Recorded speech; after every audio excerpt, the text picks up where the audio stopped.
Derby day in the Premier League between two Titanic clubs, Manchester City versus Manchester United, a quite entertaining game of football that left some ecstatic, while it left some disappointed. Let us take a look at the tactical approach of these two clubs and how one team managed to win the game quite confidently, Manchester City being the blue and Manchester United being the red. Manchester City approached the game in a 4-3-3 formation, and this is how the players would execute their positional approach. City would build up with a back three, mainly having Nico O'Reilly push upfield and attack the left-hand half space.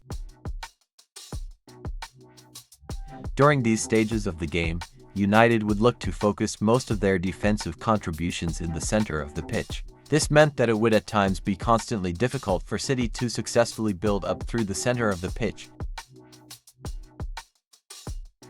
This was also not helped by the fact that United would apply man-marking tactics with the player who would be nearest to the ball. City, however, were able to adapt to this quite quickly as they began to drop the likes of Philip Foden and Rangers. Not only this, but whenever these two would drop deep, City would then also have Kusanov move slightly forward, adding progressive passing outlets for City. Upfield, City would have Philip Foden floating centrally whilst Bernardo Silva would attack down the right-hand side. Haaland would be the target man and Doku attack down the left-hand side. Although Doku would at times float towards the right-hand side and would more often than not be found attacking the right wing area, this is how City were able to score the first goal.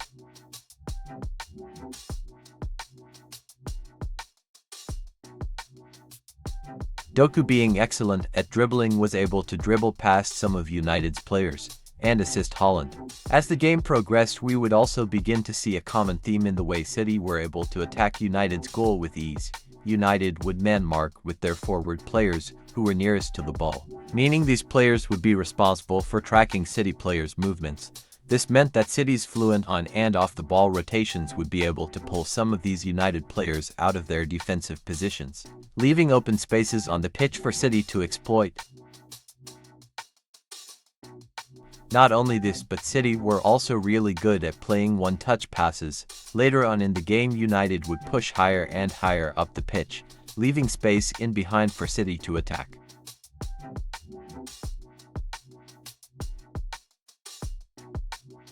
Let us take a look at why United began pushing upfield.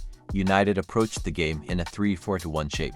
Building up in a back three, United would have Ugarte and Bruno Fernandes deeper, reducing United attacking quality as Fernandes is United's best creative player.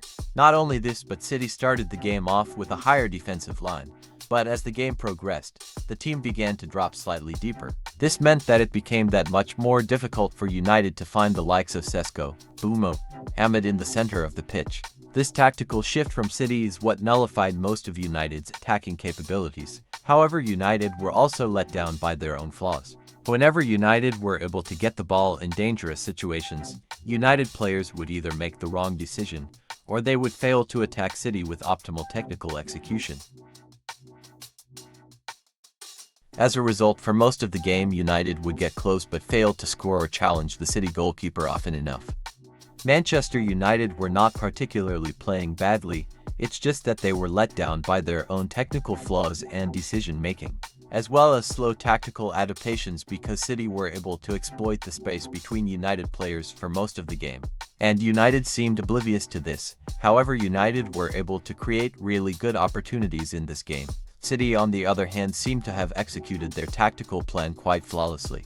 They were able to adapt to United's attack by dropping slightly deeper. This seemed entirely effective, as United then found it challenging to attack the City goal. Overall, this game was a brilliant tactical watch. Final score: Manchester City 3, Manchester United 0.